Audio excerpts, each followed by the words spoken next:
Yes, yes. And it's interesting that you say whether game starts because for both of these teams, both the Falcons and the Commanders, the game as it relates to the postseason may start now because you've got the Falcons at 5-6, you have the Commanders at 6-5. However, they're in a little bit of a different situation, right? Because we found out today, we got confirmation from Arthur Smith, at least some pseudo confirmation, that Kyle Yeah. Pitts and All Daquan right. Graham did indeed have, quote, MCL procedures. So we at least have that information Whatever and that know that means. those guys, yeah, whatever that means, those guys are going to go down. But on the other hand, the Falcons are losing those two for however long. The Commanders got their guy back.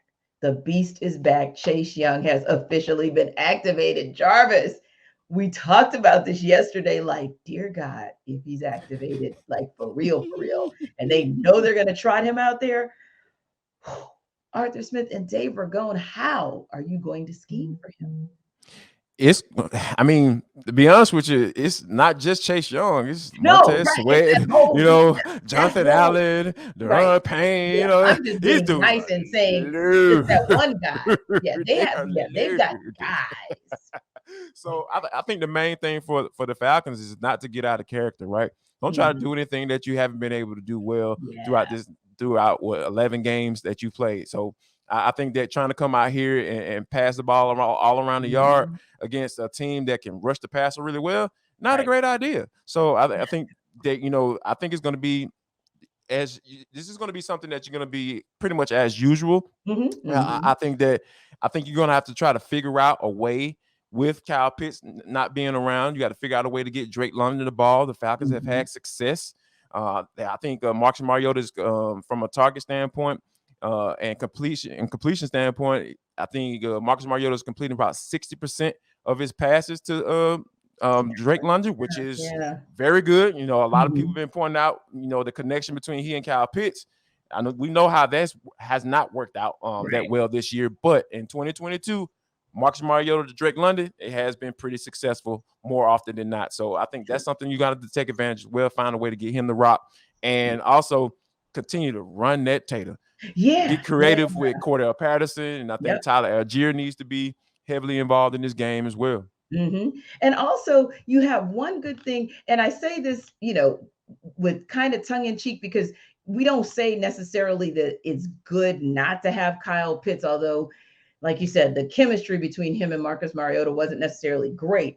But Yeah, what you do gain in not having him around is that you would then put guys like Parker Hesse in place who are more of those blocking tight ends, going right, back to your point, that can provide the O line with some additional support to be right, able to establish and maintain the run game. So yeah, I think that yeah. could be an advantage in an odd sort of way, if you will. And the other thing is this, and this was kind of a question you asked as well, like with this situation of having Kyle Pitts out, does that mean an uptick, like a major uptick for Drake London as far as are concerned? I would hope not, because Mm-mm.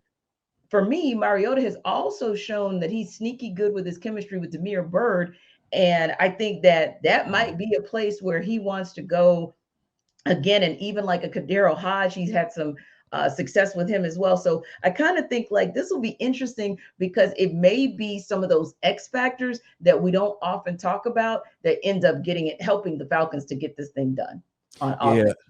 I think Now, you make a great point. I think you yeah. make a great point because when you think about, Demir Bird, and let's not forget Mm-hmm. Olamide Zaccheaus, we know he's Eliminates the kid, capable of taking a right? lot of OG, tough catches as yeah. well. So a lot of that little underneath stuff that Kyle Pitts may have run when he was in the game, you can Mm-hmm. start to give some of those routes and start to tweak it from a formation standpoint. We know Arthur Smith loves his 12 personnel. Now Mm-hmm. that may have to change too. Like you might have Yeah. to run the ball from Yes. different formations. When Agreed. formation you may pass the ball out of, you may have to run from those sets in the Mm-hmm. shotgun. You may see a Yeah. lot of that. I believe that you're going to do that and spread those guys out so you kind of Mm-hmm. get some advantage.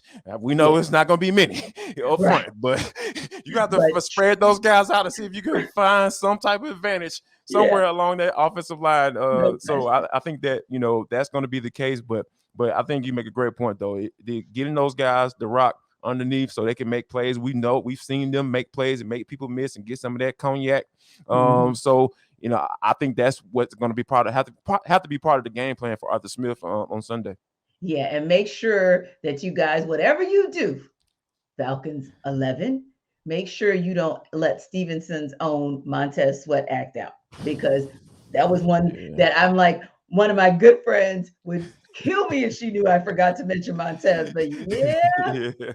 make sure you have Yeah. accounted for him as well. Now, on the defensive side, Dean Pease is going to have a bit of a daunting task as well, because, like you said, this offense, first of all, we take it back to last year, and we Yeah. saw what Mhm. Taylor Heineke did. You and I, front and center. We had a front row seat for that at the Yeah. Benz last Front year. row seat. Yeah. Yes. Goodness So we Lord. saw him rip the Falcons to shreds, especially in that second half. And really, to me, Jarvis, if I remember correctly, he was able to use all sorts of weapons all over the field. Yep. So, in looking at, of course, Brian Robinson coming back and Antonio Gibson, but also Terry McLaurin still doing his thing, Curtis Samuel, I was really thinking, okay, where do you go first, Dean? Is the first goal, the number one goal for the Falcons defense, to focus on the running backs and taking them away? Or do you take away, first and foremost, Tyler Heineke's down the field weapons? Oh, you have to start with the run. I mean, I don't. To me, in my opinion, like it Mhm. doesn't matter who you're playing. You have to stop that run, because at the end of the day, when you're talking about from a play calling standpoint, as a Mhm. defense coordinator, you don't want to get to the point where the Hawks, the offense has a two-way go, right? Yeah. Meaning, if you get to the point where the offense is whatever they call, like whether a run or pass, they're getting Mhm. yardage and they're moving the chains and everything. Yes. That's when it gets hard to call plays, right? Because because at the end of the day, nothing's working.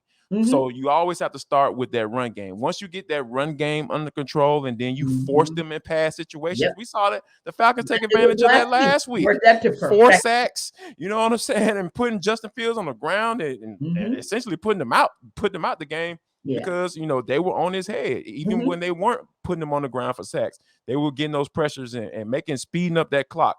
And we Mhm. all know Taylor Heineke, he ain't the best of quarterbacks. He's Right. playing really well right Right. now, but if you put that pressure on him, Mhm. he will fold and he will give you the ball. And we Yeah. know that the Falcons on the back end, from a safety standpoint, Mhm. they will catch that ball. They will take that bad boy Yeah. away like Jalen Yeah. Hawkins did against the Bears to close it out. Mhm.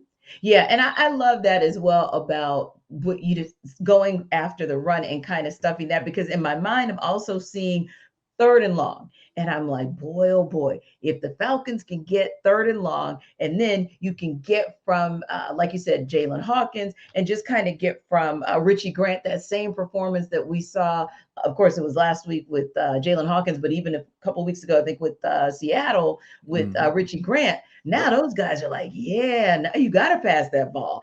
Right. And the other piece I like is this, of what Richie Grant and Jalen Hawkins maybe don't get enough credit for, is when they do play close to the line of scrimmage, those guys really do take tackling seriously. Oh, They no doubt. will fit, they will go and look, they will go after that running back and they will look to bring him down so that he never even gets to the second level. But if he does, they're waiting for him. So I really do like that tandem from the safety perspective. And of course, like you said, with AJ Terrell coming back, really a great opportunity to also keep the passing game in check. But yeah, it'll be interesting to kind of see, because the other piece is not that you have all of the Falcons players from a year ago, but you certainly have enough for them to remember they don't want that smoke from last year that they got from Taylor Heineke and company. Mm-mm. They don't want No, that no, bad no. taste in their mouth. But listen, that's an interesting game, because that game is juxtaposed just like so many other games in the NFL, where it is way more critical than you would have thought even 3-4 weeks ago. So if you want to talk about the biggest games out there, and you've got three games tomorrow for Thanksgiving Day. You can hear all about it on Locked On Sports today. They are going to be giving some instant reactions come Friday on those games and some of the potential impacts to the playoff picture. They'll be talking about the biggest games all across sports, right? And so we'll find out what are their thoughts on situations like what we saw between Pat Beverly and Devin Booker. You want to know Hmm. about it? You should check those guys out, because they always give you the insight. And sometimes they'll have great guests like our own Jarvis Davis. JD pulled up to Locked On Sports today and had a good time with them. And of course, they have a similar segment to for the culture where they give you their take of the day. So again, you listen to us on your Odyssey app, you download us wherever you get your podcast, and you check us out on YouTube. Do the same for Locked On Sports today.